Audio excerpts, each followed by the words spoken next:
No, dear. No. Where's the actor? Damn. Close the door, will you? Well, what is it? Me and my friend here were just passing through. We saw your sign and we were wondering if you got spare lodgings for the night and a bit of food. Excuse me, sister.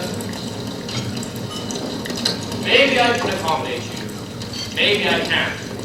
I'll have to turn it over in my mind. I can tell you one thing right now, though. I don't run no charitable institution. It's a cash business I got here.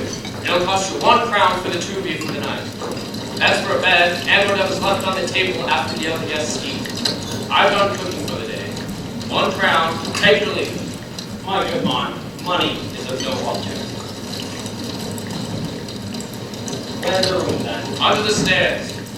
You have to wait a bit till I can straighten it up. Oh, we don't mind. We'll just be waiting over here, working up an appetite for our leftovers. I'll call you. Sit down, Harry.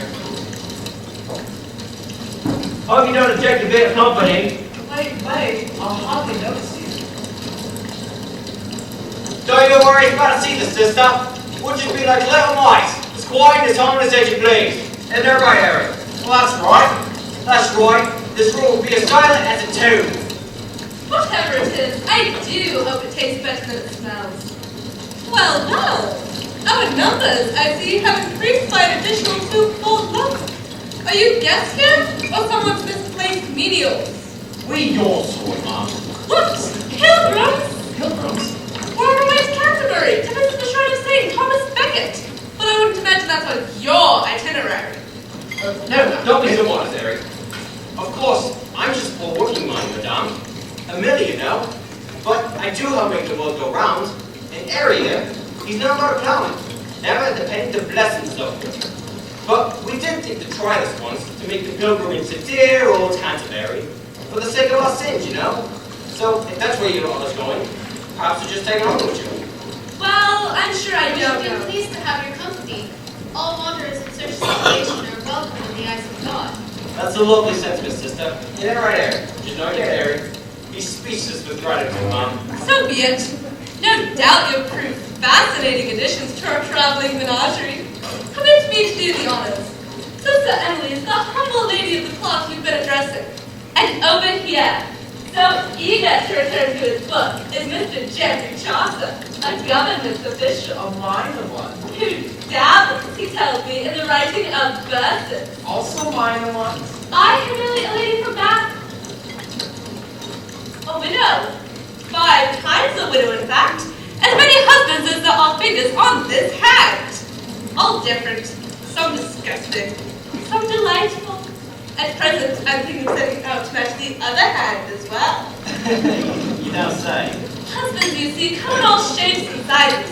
I have a fancy to try one of each. It's a little weakness of mine, you might say. And it's because of this weakness, and the many sins I've committed in indulging it, that I've had to turn myself into a regular full-time pilgrim.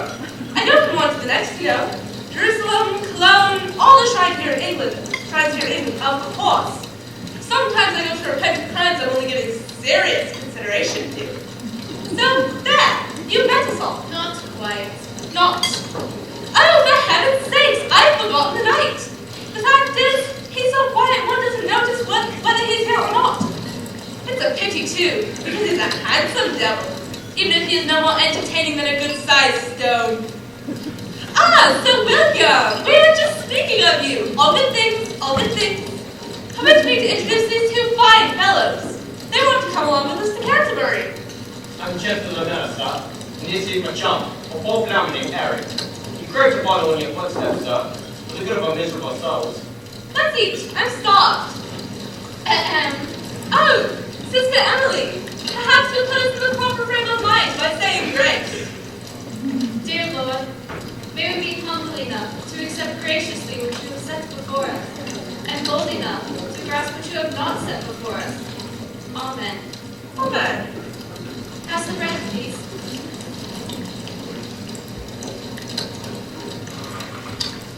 Well, there's a little lovely, ain't there? Simple pilgrimage past all the means of time. Simple is fine, but this gift of that is solve the body and feed the soul. Good heavens! Let's not talk of starving. Didn't we all agree to pitch in to make the time pass more agreeably? And how are you going to do that, Mom? By by telling tales. It was my idea, you see. The idea is for each in turn to entertain the rest with a story this evening. What do you say? Will you and your friend join in? Kind lady, I'd be cheerful to, but I'm afraid I know of no tales that can be repeated well and none. Perhaps you can make a few alterations. And leave out the parts you feel might be offense. Good heavens, no! Leave nothing out! The idea, after all, is to amuse us, not to bore us. I am merely suggesting a compliment on behalf of the sister here. Oh, Sister Emily will be able to outlive our lapses in taste, I dare say. One goes on a pilgrimage to gain knowledge through an experience. Is that right, Sister Emily? I do believe so, yes. And your friend? Oh, it do with Bob, man. You'll never get a humble compared to me once he gets going. I look forward to the unveiling of the talents with keen anticipation. Well, assuming there are no objections, I shall take it upon myself to begin. The story I shall tell takes place in an ancient time when King Arthur ruled our land. In those days, of course, fairies and sprites and elves could be found in every forest. And dragons? I beg your pardon? What about ghosts and goblins and giants? Got any of them in your tale? Do you mind? Mind what? May I go on? Oh, by all means, press on. In Arthur's court, there was an unruly knight, coward though willful, he was called. As soon as rule was established, he set out to break it. More times than anyone cared to recall, he stepped beyond the boundaries of law. But because of his charming manner, and many repeated promises to change his ways, his faults were always overlooked. But one day, Coward went too far. He committed a crime which was held in his country to be as horrible as murder. He abducted a beautiful young woman, and to speak the truth bluntly, he raped her. Well, well, this is to be a saucy story, isn't it? You'll never know what it's to be if you don't listen. What's the matter? Can't you take a little levity? The question is, can you take a little seriousness? Oh, good heavens, yes. I'll tell you what. I'll just keep my own snapper shut. Ramble on. I won't say another word. That would be delightful. To all of us, I'm sure. For his outrageous crime, Sir Coward was placed under arrest and brought before the court. The king declared that in this case deliberation was not required. Sir Coward must be put to death at once. But before the knight could second the verdict by shouting, "Aye!" the queen rose and the hall stood hushed. She said, "My liege, the punishment you propose is just, yet death is a poor teacher. I suggest that this unruly knight deserves one final opportunity to break the bonds of ignorance that bind him. So, William, would you mind playing the knight? Yes. I mean, no. I'll play the knight. Delia. My liege, with your permission, I shall ask this unruly knight one question. If he can answer in a manner which is approved by the ladies of the court, he shall have his life. If not, your judgment, sire, shall fall upon him." The king consented, and the hall stood hushed. As the queen stared intently at the prisoner, the next words she spoke were these: "What is it that a woman most desires?" Your Highness, in my most humble opinion. Wait. We desire you to learn, Sir Cohen, not to guess. In exactly 1 year from today, this court shall reconvene to hear your answer and deliver judgment. Till then, Sir Cohen, the willful, do as you will. The situation was serious, and for once this unruly knight did a wise thing. He took it seriously. Over the following months, Sir Cohen traveled far. He sought out many ladies of every age and type, and to each he posed this question. But, as often happens in this odd dwelling of a world, the answers he received were seldom the same. When he asked what a woman wanted most, some said, Money, of course. and some said, Children. and a few of course said beauty, but some said, Contentment. and some said, a handsome man. Some merely said, a man. Exactly 364 days later, Sir Cohen, weary and utterly confused, made his way back to keep his fateful appointment with the court. He was dressed in one of those enchanted forests I mentioned earlier. You do recall, I trust. All hope had vanished from his heart. He had resigned himself to die the following day,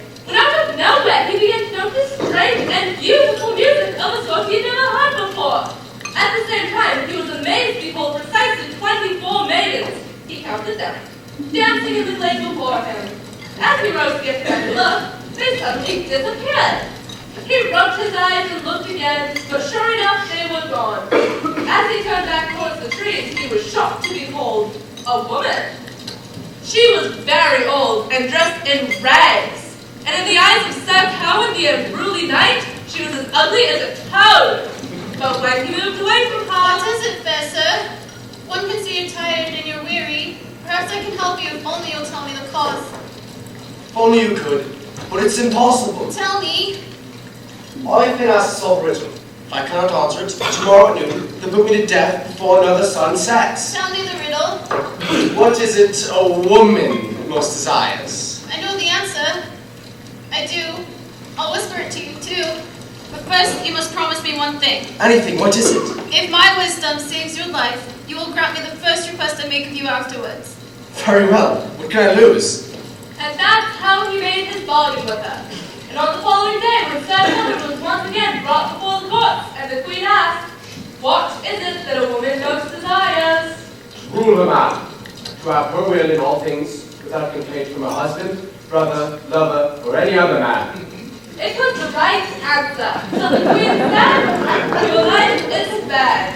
And Sir Cowan had just gone down on his knees to thank her wife. It was I who supplied this handsome young knight with the answer to your riddle. In return, he promised to grant me the first request I make of him afterwards. The Queen asked Cowan if this were true. It is, your highness. Then this is my request. Marry me. I'd rather die. You've already passed up your chance at that, but I'm sure Her Highness will be more than happy to give you another opportunity. Very well. I agree. And he married her. On their wedding night, he was feeling none too well. I just can't go on with this.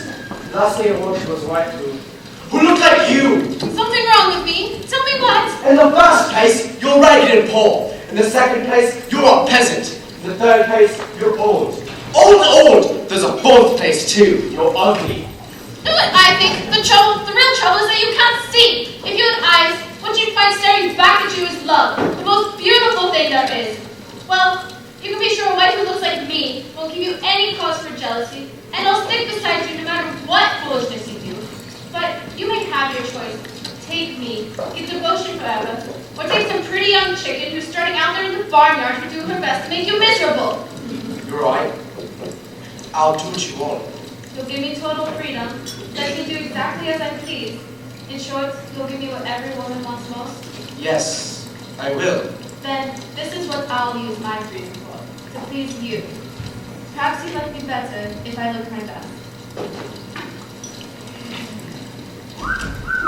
And it will perhaps come as no surprise to you to learn that they lived happily ever after.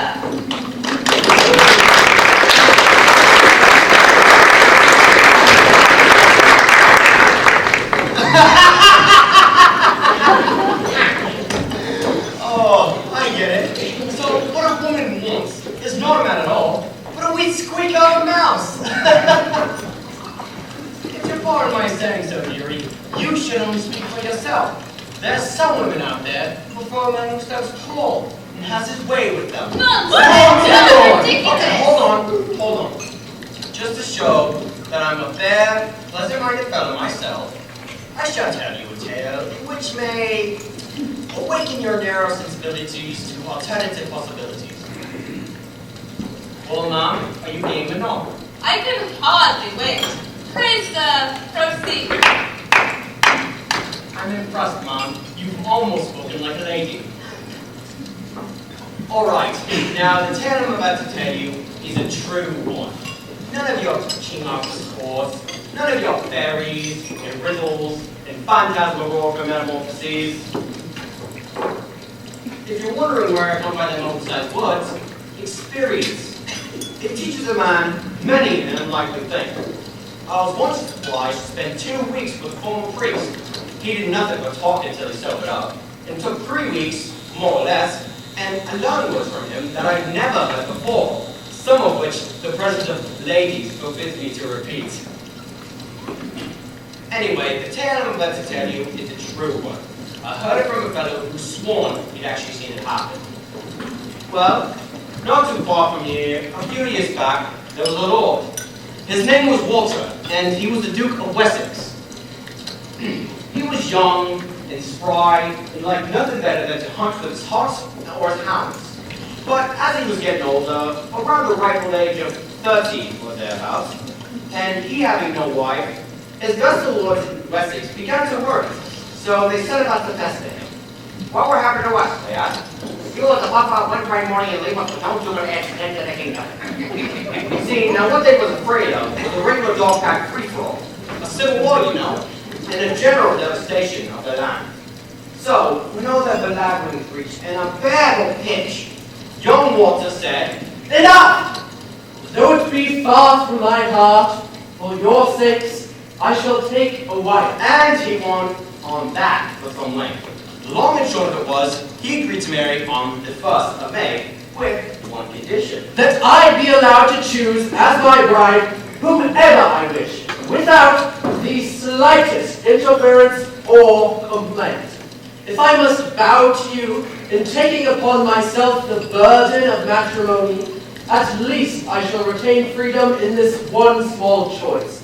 For there is nothing dearer to the heart of man than... And he won in that vein for quite a while. What's important is to remember this. If they made a bargain, he also would agree to marry on the 1st of May. Now, not too far from the palace of the Duke was a tiny village where the poor folk lived. And the poorest of them all was an old man named Janicula. He tried to grow a few vegetables to eat and to sell, but the rabbits always seemed to get out at first.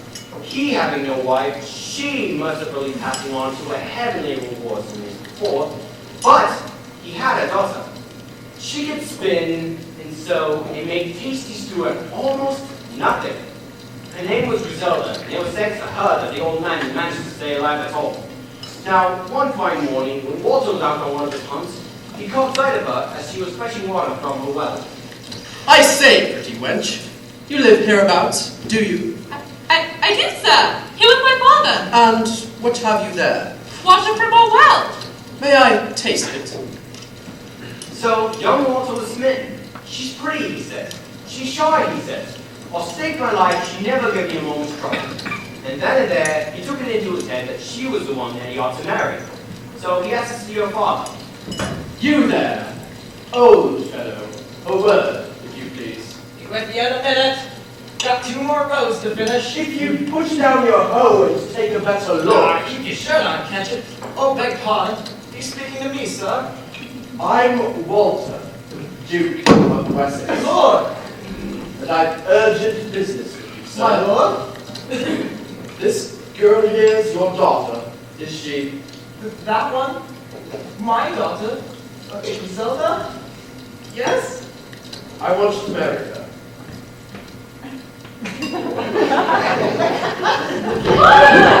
What is it? You're right. Can you speak? Can you come in? It's Dale. Griselda, your father finds me an acceptable son-in-law. What do you have to say about the matter? Well, if my father wishes... He does! Then, though I am unworthy of so great an honor... Before you answer my proposal, hear what I shall ask of you. Are you prepared to respond with your whole heart to all the demands I shall make of you? To obey my will in all things, whether they make you laugh or smart. Never to begrudge my whim night or day. Never to say nay when I say yea. If you swear these things, then I swear we shall be wed. I swear... And that's how Griselda became the wife of Duke Walter. And they had a fair enough life after that. And 2 years later, Griselda gave birth to a daughter. It was about this time that Walter took it into his head to find out whether or not she would live up to the oath she swore to when they first met. He was dying to know if she'd stick with him through the hard times. After all, he said, it's only a storm that shows up a rotten mast. So he pondered some way to test her, and he thought of one. Griselda, have you forgotten how I rescued you from poverty? And how I dressed you in these rich garments? And how I let you share in all the wealth of my estate? No, I would never... I think you've forgotten. And forgotten the vow we took before we went. No, I promise I remember. We shall see. Ever since the day I brought you here to be ennobled in my house, my vassal lords have resented the fact that they, of noble birth, should be obliged to serve such a low-born maid such as you. And, since the child has been born, these complaints have steadily increased. Now, I must do not what I wish, but what my subjects require. And though the deed is odious to So he told her that the child would be taken away from the court, never to be seen by him again. And Griselda answered, she said, I shall do nothing to displease you, my lord, for both your child and I are yours second man. Ridiculous! How absurd! Hold on there. When you was putting us to sleep with that far-fetched fairy business of yours, did I interrupt you? I mean, I should say tell a tale. I never consented to put up with no female critics. So keep your mouth shut, or I'm finished, here and now. He's right, you know. 'Tis his story. Pray, proceed! Thank you. So the next day, Walter sent one of his boys to fetch the bait, and Griselda patiently handed it home. And neither side, no wit, nor made the tiniest complaint. Now 4 years later, Griselda was bound up well, and she had another child, a son, whose birth was the cause of a better rejoicing in the kingdom of Wessex. So Walter thought, here's another way to test them. Griselda, though it is painful to me, I must inform you of a decision that concerns us both. In order to further peaceful relations among our provinces, the Holy Father in Rome has ordered me to take another wife, namely the daughter of the Duke of Essex. Our all-knowing Father the Pope has hereby issued this decree annulling our marriage.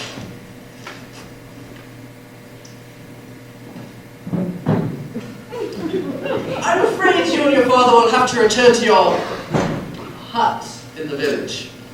Oh, and would you mind leaving the gown, dear? The new Duchess might fancy it. And so everything that Walter had given her, he took away. And she went back to a former life of poverty. And she never complained.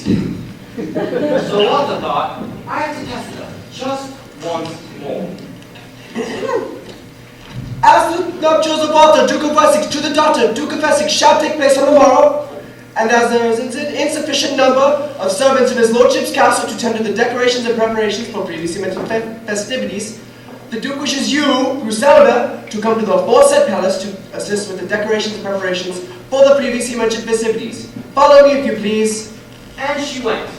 And she scrubbed, and polished, and decorated, and reorganized, and all those other windy household chores. And when the hour of the wedding had almost arrived, she sought out to Walter and knelt before him.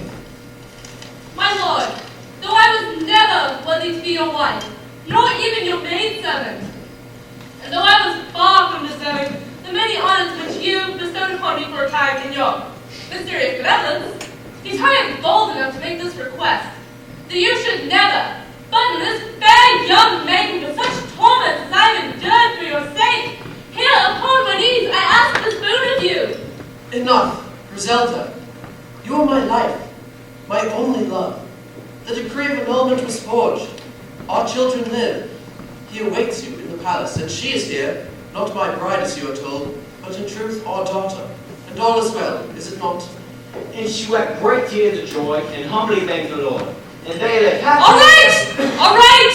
It's over! Let's have done with it! Happily ever after. And that's the truth. So help me, Abraham and Isaac.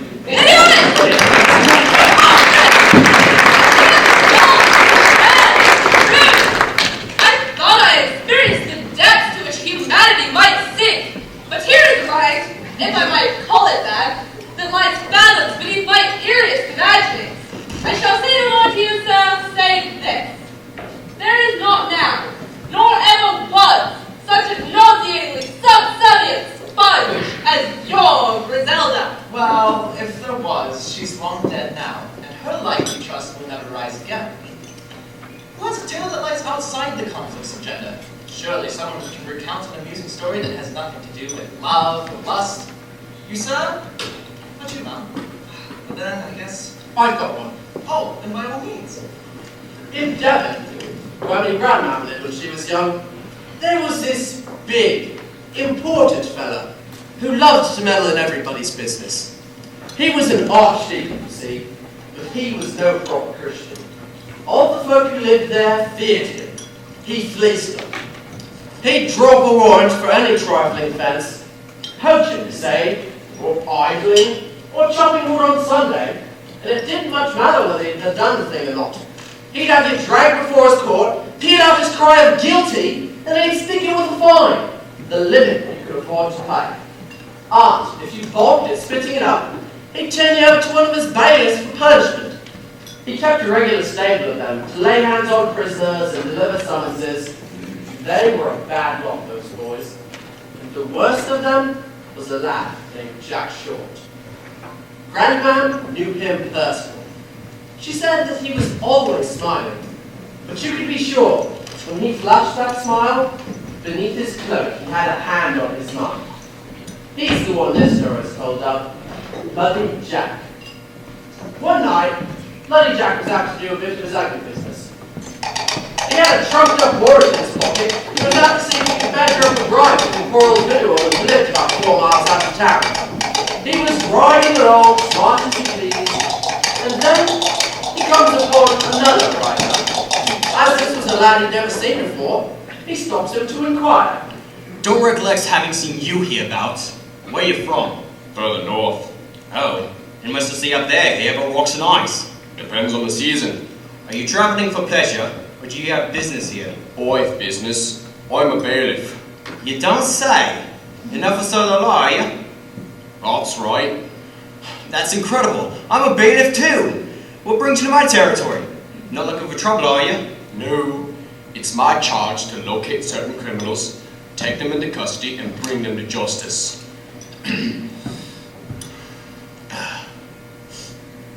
Well, I'm afraid you won't find none of your North Country felons here. You're the only stranger I've come across of late. Well, sometimes you bump into what you're looking for when you least expect it. Mind if I ride along with you? Seeing as how you're a brother in the trade, stick to me, son. You might learn a thing or two. As they rode, they'd gone about a mile when they came to a creek, and in the middle of the creek was a cart stuck in the mud. An old man was struggling with his mule to lead him through the mire. Down you to hell, you useless old wretch! Well, fancy that. He's going to offer me his mule. What do you think? Shall I take it? What you mean offered you his mule? Why, I'm the devil's man. Didn't you guess? The devil's man? A fiend, are you? A thieful demon? That's right. Then by all means, take his bloody mule. The devil take it all. Mule cost a lot. Devil take it all. Did you hear that? Take it all, boy. Just a moment. What's the matter? You can do it. That's it. That's my lovely. You're a wonder you are. I never part with you for the world. You see, I can't take him up on an idle dump like the first he came out with. Has to be sincere. And it has to persevere. But you grabbing the dragon in the head if he was sincere. Well, I think he was in earnest.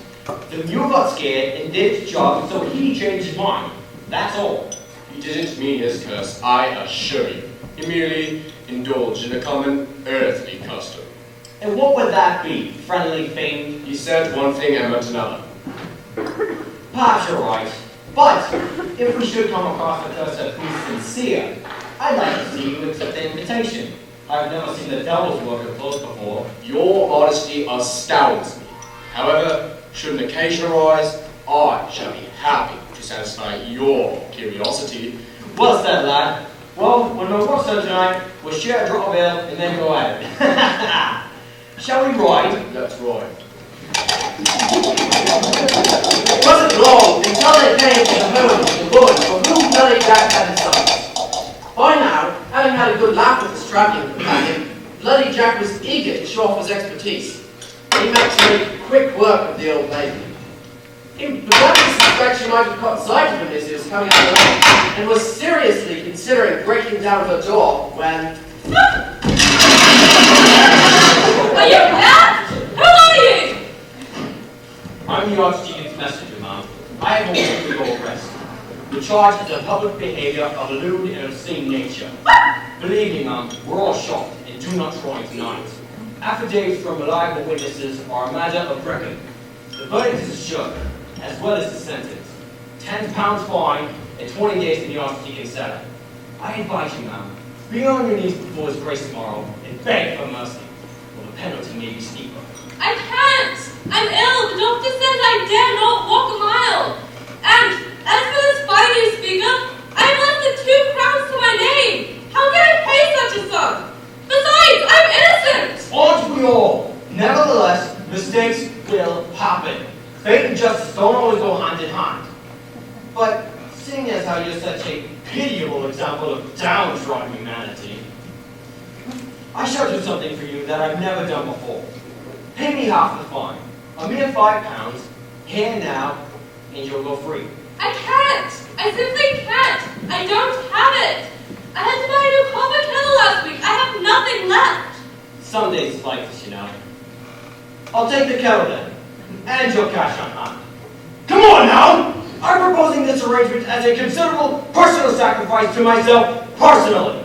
Let's have it now, you stupid old hag, or have the archdeacon cut off your nose too. I know you, bloody Jack! Here, take it! Take my money! And may the devil take you all! The kettle, the coins, and you! Do you mean it, Jenny? Do you wish for the devil to take it? I do! To hell where he belongs! Then you may keep your coins and your pet. But you, Jack, you heard it, and I have no doubt you remember your wish. I trust will come as no surprise to learn that you must come with me, Jack. No! No! He took it! Fire! He got in his face! His eyes! Pain! Terrible pain! He couldn't even scream! He couldn't even die! How about that, Circus?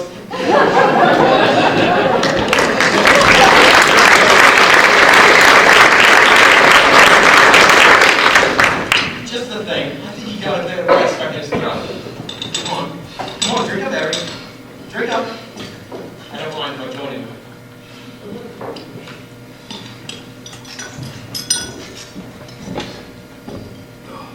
Now that was a stupid story if you ask me, Harry. I mean, where's the point? The devil whisks the fellow away because the old lady says to hang with you. There's no point. Let's see. Must be nonsense, sister. Come on, loosen your habit a bit and tell us a merry tale. We could use one by the looks of it. I'm afraid not. Perhaps you recall what St. Paul wrote to Timothy. Seems to have slipped my mind. He said he'd not fables. He found them frivolous. But you agreed, like the rest of us, to tell a tale. At any rate, you didn't disagree. And frivolity, after all, is not an essential ingredient. Witness the story this unfortunate gentleman has just related. Pointless it may have been, yet his tone was hardly frivolous. So please, bore us as you see fit, but continue. In fact, I don't know any tales. I'm sorry. None. What is all we need? Not a single tale of husbands and wives, of fools and knaves, of beasts and birds. Did you say birds? I believe I did. I do know one story. I've just remembered. I heard it before I took my vows. I'm afraid it's rather naughty. Ah, now that's more like it. It might not be appropriate. Let us be the judges of that. Courage, my dear. Onward. I'm not sure. Please. Well, it's called The Crow. Live and learn, they say, and I'm here to learn. Please. The Crow. Long, long ago, far, far away, there was a man named Phoebus. He was very famous. It was said he was the finest archer in the world, and he played like an angel upon the harp, the lute, and the pipe, and he sang in a plain, pure voice, quite sweetly. The flower of chivalry, they called him, and right handsome he was too. Now, in his house, the Phoebus had a pet, a crow. But such a crow as you and I have never seen before. It was pure white, like a swan, and it could speak and imitate the voice of any man alive, and sing sweeter than a nightingale. Now, in this house, Phoebus also had a wife. It was said he loved her more than his own life. Yet, one fault marred their love, for Phoebus was very, very jealous. So jealous that he swore she would never make a fool of him by granting her favors to any other man. Like most oaths of this sort, Phoebus' vow was destined to defeat. I mean, if you take a bird and place it in a cage, though the cage be pure as gold, and you give it food and drink and lavish toys upon it, and clean its cage each and every day, the bird will want the one thing it does not have. It wants to be outside the cage. It's a wicked world, you know. So it was Phoebus' wife who took the lover. She took him, I think, because she knew she shouldn't. He was an ordinary sort of man who couldn't possibly compare to Phoebus in ability or looks or worth. It came to pass one day that Phoebus went on a hunt. Well, as soon as he was gone, she sent for her fancy man. That's a naughty term, I know. But as many a wise man had once remarked, you must call what's rotten, rotten. So to return to my tale. As soon as Phoebus was gone, she sent for her you know what, and they committed many a shameful act together, which I shall not elaborate. And the bird was so surprised that he just sat in his cage and watched. He never once did speak a word or sing a song. The following day, when Phoebus returned home, the girl sang out, "Cuckoo! Cuckoo! Cuckoo!" "You silly bird, what sort of song is this?" "It's quite appropriate," said Phoebus, said the bird. "For all your noble thoughts, Phoebus, for all your handsome looks and daring deeds, you've been replaced, and the one who took your place is a dull gray chap who isn't worth the toenail of a gnat." "Replaced, you say?" asked Phoebus. "How?" "Why," said Phoebus, "in your wife's bed. I saw it all. Cuckoo! Cuckoo!" And then the crow told Phoebus the whole disgusting story, which I shall not repeat. Well, Phoebus was not pleased. In fact, jealousy took over him, and he was very, very angry. So angry, he took up his bow and strung an arrow to it. When he found his wife, he let it fly. She fell dead. Then, in a rage, he broke all his instruments, his harp, his pipe, his lute, and smashed his bow and threw his arrows deep into a well. Then he returned to the bird. "You wretched beast, why did you say such hateful things? My loving wife, so fair, so true, she was innocent, I know she was. But now, my reckless wrath, fed by your evil story, has destroyed her." "Oh yes, you've sung like a nightingale, you've flaunted your feathers white as snow, but never again, do you hear me, never again." And then and there, Phoebus plucked out the crow's white feathers, every single one, and painted the crow black, and ripped out his tongue, and threw the bird out the door and said, "You're a devilish bird, so go to the devil." And that's how all crows became black.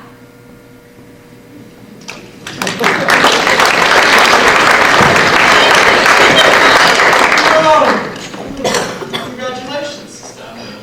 The devil's in it at the end. Yes, there are more to Harry. There's more to it than meets the eye. A hidden meaning. The moral is, keep your mouth shut. You slip down if you don't make no jangling noises. Just told the truth. So shut up, Harry! Let's see, who's next? It must be one of you two fellas. After you, sister. Unless, of course, you... No, I'll tell a tale. Not long ago, on the coast of France, in the land called Brittany, there lived a noble knight. His name was Vargas. The lady he loved and took to wife was Raegan. When they were wed, they pledged a solemn vow. Never, in all my days to come, shall I darken my true love's delight. Never shall I show the slightest twinge of jealousy, or take any action which contradict her will. All this I swear. In response to these kind words, they too did take an oath. Since you have given me so free and courteous a reign, God grant that there will never be the tiniest touch of strife between us. I shall in all things defer to you, my lord. All this I swear.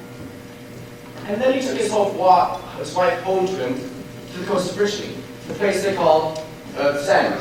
And there they lived and loved in peace and in harmony for many months. But then one day, Vargas received a summons from his king.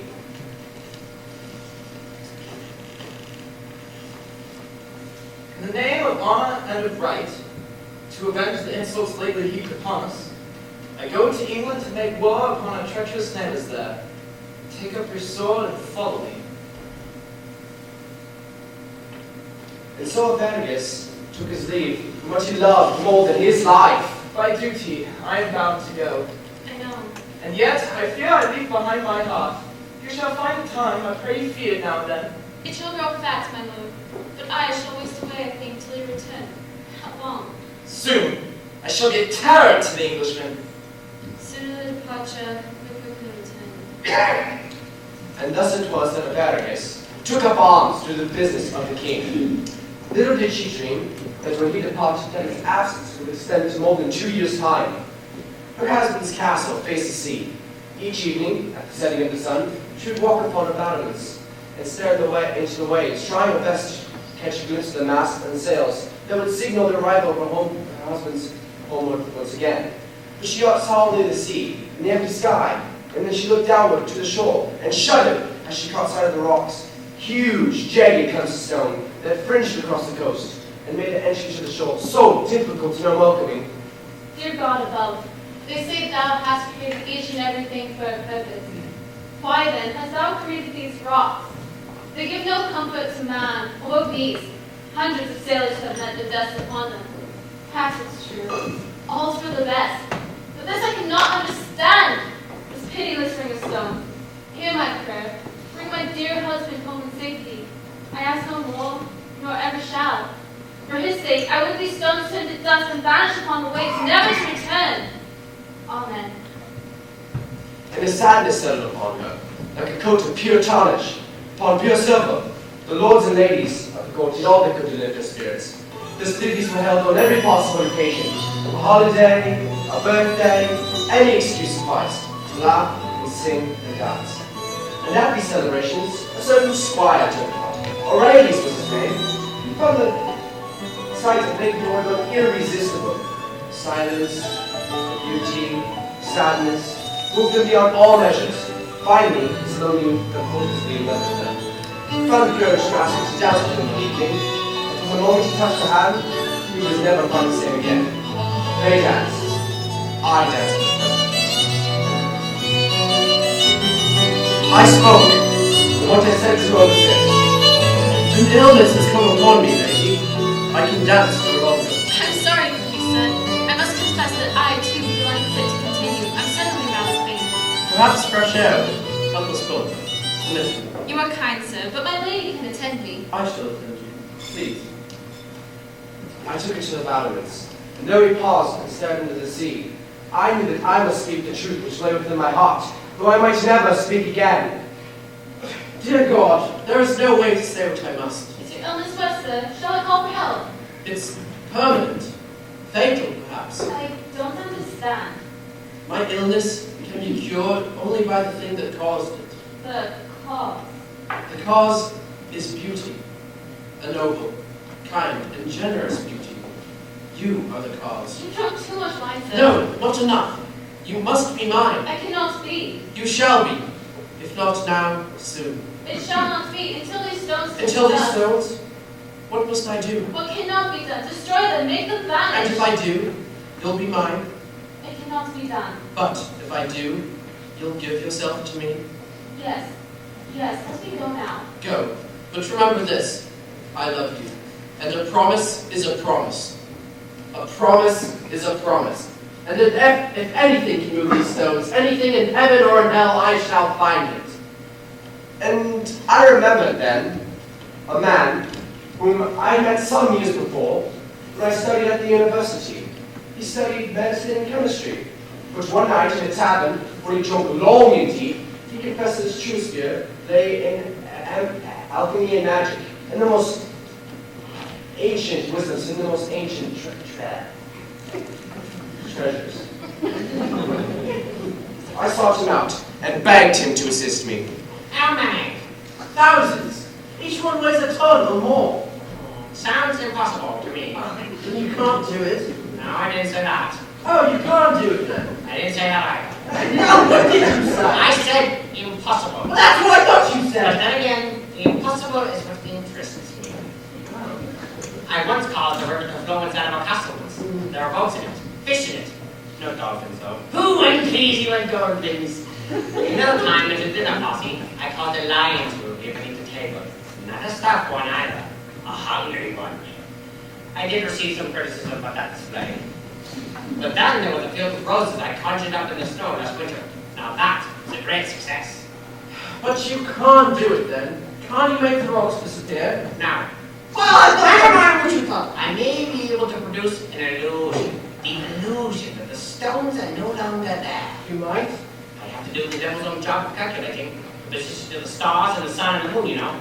Calculate them on the heat of the atmosphere, the height of the tide, the direction of the wind, locate the proper incantations. It could take some time. How long? Can't say for sure. Months. Years perhaps. I'll wait, no matter how long it takes. You'll do it then. How much will you be willing to part with to see it done? Name your price. Let's say £500. £500? But this isn't going to be easy, you know. £500 it is, I don't want to argue. I'd give the world to see those stones. Let's make it 1,000 then. You said £500! You just said that you give the world. We didn't give the offer before. The rest of £1,000. Alright, I'll go to bed again some rush. Believe me, even lovers need to sleep. And so they slept.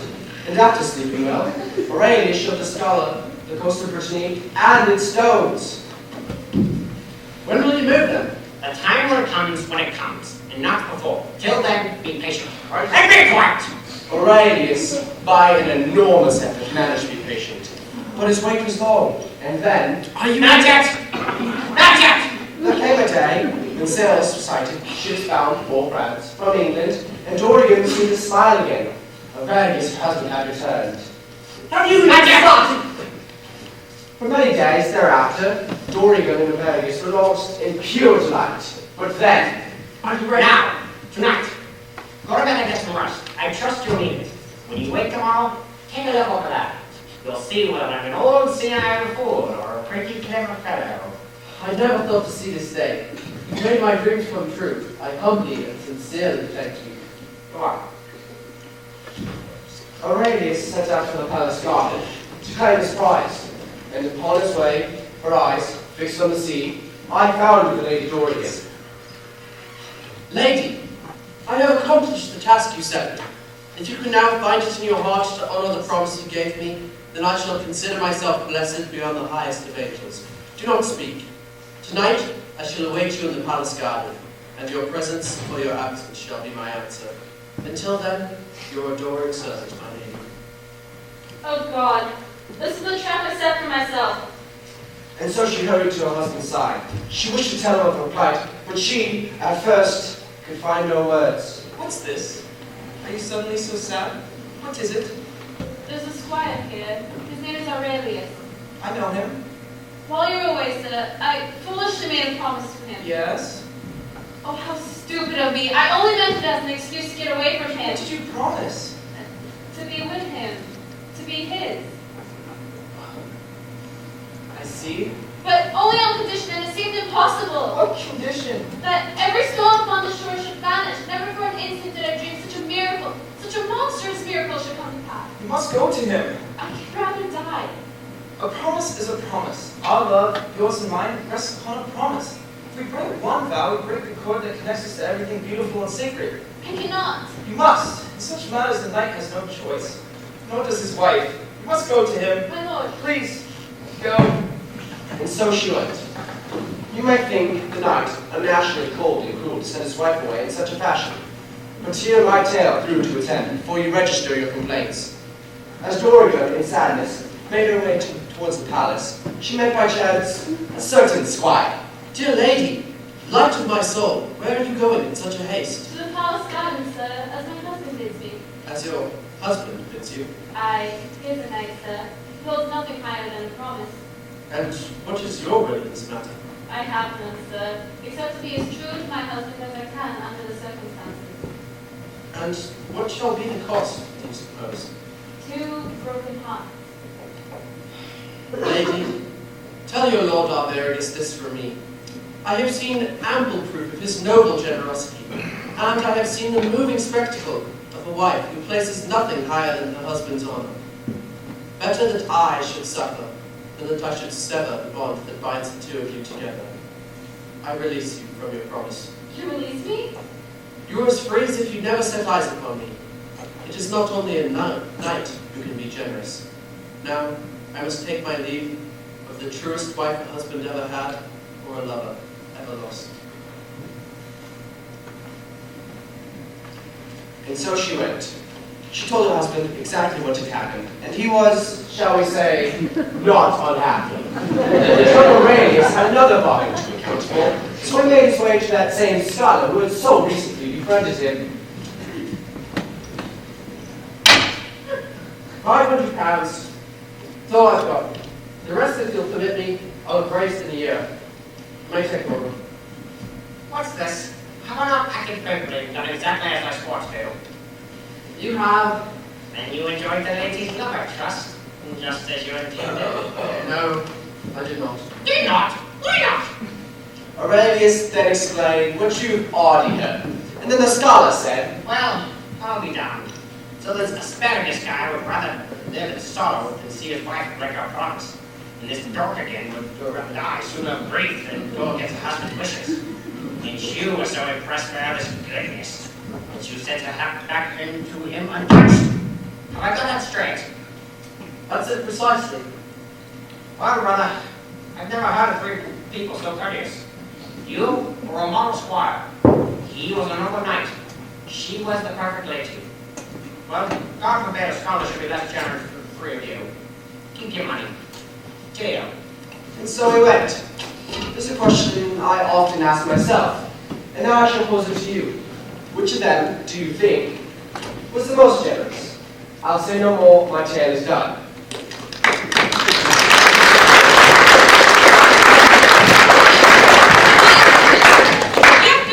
Not out of any mere desire to compete with another's generosity, but only to comply with her husband's wishes.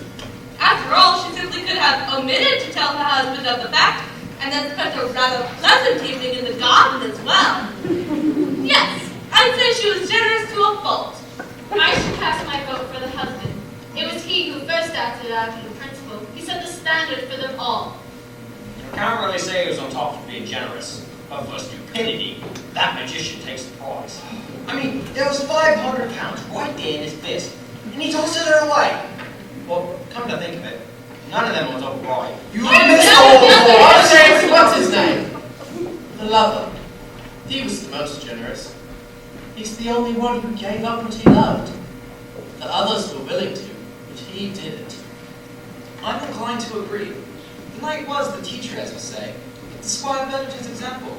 And therefore, he became, as we suppose, a knight in his own right. A provocative story, Sir William. And now the circle is nearly complete. Only your turn remains, sir. What shall it be? A tale of love? Of war? Or what? Let's call it fate. One day, on a pleasant, sunny afternoon, three young men were sitting in a tavern. You there, French, would you mind playing the barmaid for me? They were, like many young men at the time, sure of themselves. Sure that they were strong and clever and knew what made the world go round. Sure that they could take care of themselves, or anyone else for that matter. They did little enough but drink and joke and bully. But if you had asked them what their profession was, they would have proudly answered, "Hey! Thieves!"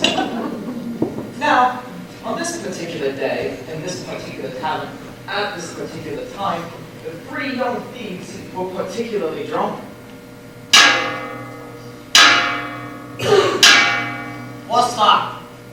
What's what? That noise. Them bells. It's Robin. Robin Mayhew? He died last night. They're ringing the bells for his funeral. You're joking us. I am not. He's as cold as an icicle. We drank with him last night. So you did. And this morning, he died. Who killed him? No one. You're lying. He was only 20. Someone must have done him in. Tell us. We'll see the debt's paid quick enough. I'll slit the bastard's throat. Now who did? He fell. That's all.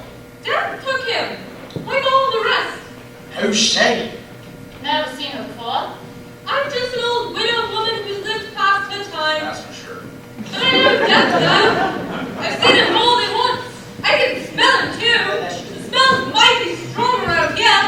It's the plague you smell. The whole town seemed to keep it dying since last summer. But it's plague. With Robin, it was an accident. Think what you like. Death's come to town. He set up a regular shop. And did quite the business too. I followed him here. I've been following him off and on for the past 2 years since my son died fighting with King Edward. The last time I saw him, he said, You'll have to wait. Must wait for it. that's what he said the last time I caught up with him. So I'm moving on. You ain't joking. You seen me old boy? I have. What's he look like? Anything he wants to. How'd you know it was him then? Trust me, lad. When you'll meet him, you'll know. Wait. Won't take him on. Pull up in. We'll kill this slimy bugger. Ah, I've got you. We'll slice him up and say, Dad's gonna die. And then, Dad's dying. And then, Dad's dead! What did you say? Think it's funny, do Yeah. you? Out east, about a mile, there's a Another hole. place. He was curled up inside it, fast asleep. That's where you left him? That's it. But I advise you to splash a little water in your face and sleep again. At your age, why rush? See you later, Mary. Dad's gonna die. Dad's gonna die. Aye, they will never have a right. Right. Poor Daddy's gonna die! So they sang and joked, and did their best to get their courage up, just in case the old woman had told the truth. And when they reached the hollow of the tree, they saw no one. But inside the tree, they found this sack. And what they found inside the sack made them forget death entirely. Boy, there's something here. Would you look at that? Well, let's go, man. Well, I ain't count on.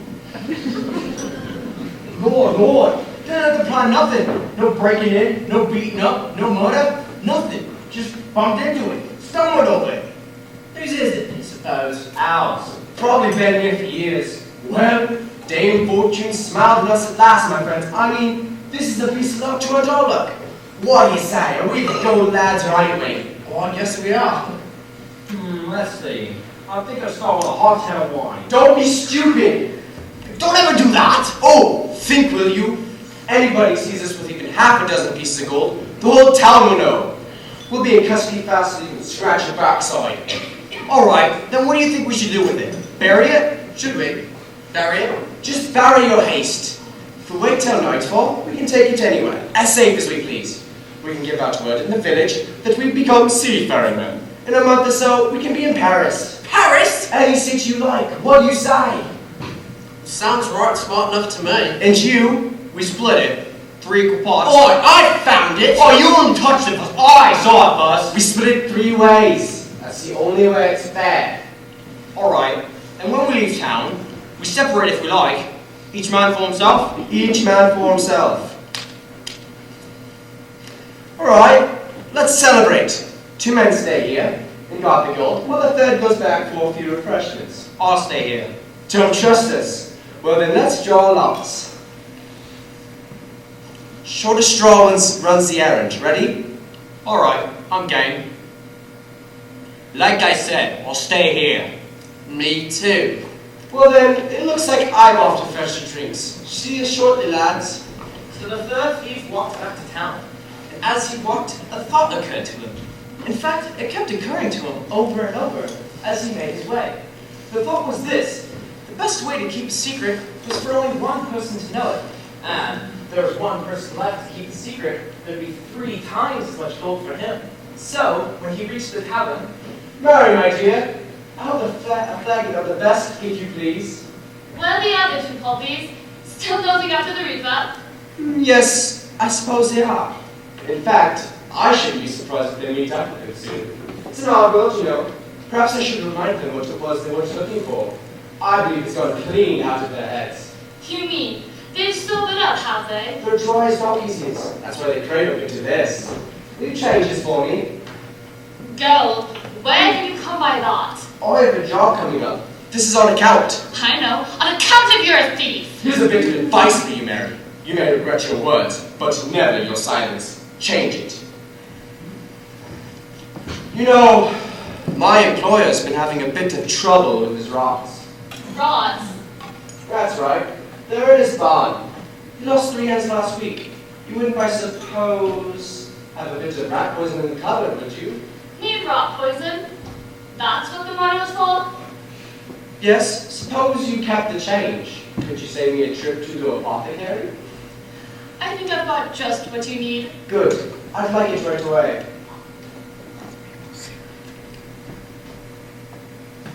Be cheerful, lads, look up and grin. Your troubles soon will end. An hour later, the third thief returned to the tree, just as the sun had nearly set. A flagging of the best, not for an extended celebration. Where the hell you been? We damn near expired first out here, and you come loping around taking your sweet time? Ah, all haste from the devil, they say. Is that what they say? That's what they say. You hear that? I hear. All haste from the devil, he says. All haste, he says. It's from old Nick, isn't it? Well? Put down the wine. You celebrate later. Put it down! Tell you what, we decided to play a little game when he was gone. Do me a favor. Grab it. Alright, that's enough. A joke's a joke. That's right. Let me tell you what the Let game go. is. The game is this. Did you hear me? The two of us, we Let get go. to tickle you. And I'm the first tickler. Please, don't tickle me. I don't care for it. Please, don't. Oh, you don't care for it? I'll tell you what then. I won't use my fingers. Oh, I'll just use this. what here now? What do you think you're doing? I'm arranging a fair division of our gold. 642 pieces. It can't be split 3 ways. 3 will go into 642. And besides, he touched it first. I saw it first. And you just horned in. And now, we're gonna horn you out.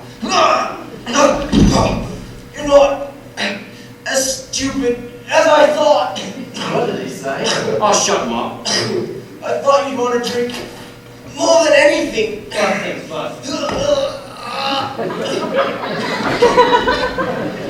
I thought he smelled bad. On the outside. Well, here's to us, my friend. To our recent fortune and our absent colleague. Let it be said I was true to him. As true as steel.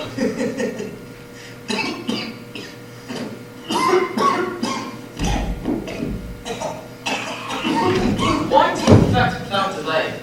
Poison raced in their veins with terrible speed. Dear God, have mercy! And then they died. There was a great stillness in the forest. Nothing moved, nothing breathed, and the gold lay in the hollow of the tree, ready to be claimed by its rightful owner. Now, it has been said that a great treasure awaits each of us, and in order to retrieve it, certain tools are required. It is furthermore said that the most important tools are faithful friends and a generous heart. For those of you who like stories to conclude with a tidy moral, here's one for mine. The root of evil is greed, or, if you prefer it in the Latin... Okay, I don't know how you found out about us, and I don't care.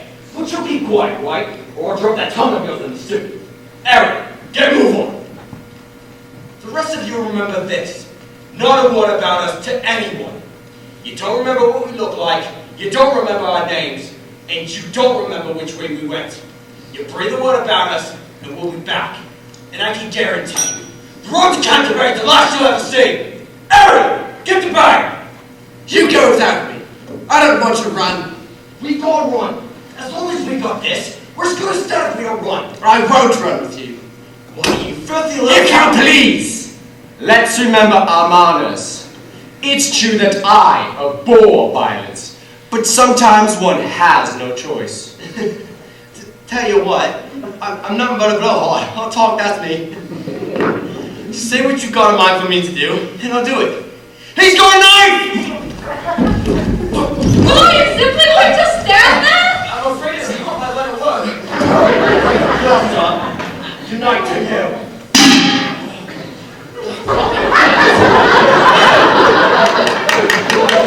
Well done, Sister Eberle! As we've seen, it's the men who make a mess of things, and the women who patch them up. Who was it that you robbed? Another on his way to Canterbury. Is he still alive? He was running hard last time I seen him. What's in that bag that belonged to him? There's quite a bit of money in here. Anything else? Odds and ends, a book. What is it? It's in Latin. Botus? Ah, Boethius, yes. He's a Roman author. Why, this is the Constellations of Philosophy. This book belongs to Simon Sheldon. Simon who? Another minor government official. At any rate, we know to whom we must return it. What shall we do with him? Look here. I ain't done nothing wrong. So, why don't you let me go? Yes, we'll let him go. What? But he's a thief! So is he. That's different! He's the bully! He's the leader! You can't let him go! I not only can, I will. All this is from the devil, you may recall. But sometimes nothing else will do. All right, we know who you are. We know where you're going. And if we hear about you again, we'll tell it to all those who've listened to the end of you. You've got one chance. That's all, one chance. I think you're going to Muckatuck, but we'll see, won't we? As far as I'm concerned, the other can do as he wishes. It's time I went to bed. May I stay? Of course you may stay. And tomorrow, I travel on to Canterbury with you. On one condition. Yes. Tomorrow night, when we tell tales again, no more devils, alright? Yes. Here, sit over here and have some soup. Oh, here's Mr. Eberle, I'll take care of that. Dear boy, you must be starving. Why, bless my soul, I never noticed. What? That nose of yours, it's a Roman nose, positively aristocratic. Oh dear. I suppose no one will notice my departure. Nevertheless, at the risk of appearing self-important, I should like to call that I am going to bed. Any others require my assistance, or if any others need help, I shall be feel free to wait. Oh, there'll be no need of that, I'm sure. As we've seen, any trouble that arises, Sister Emily can handle it. But with dreams,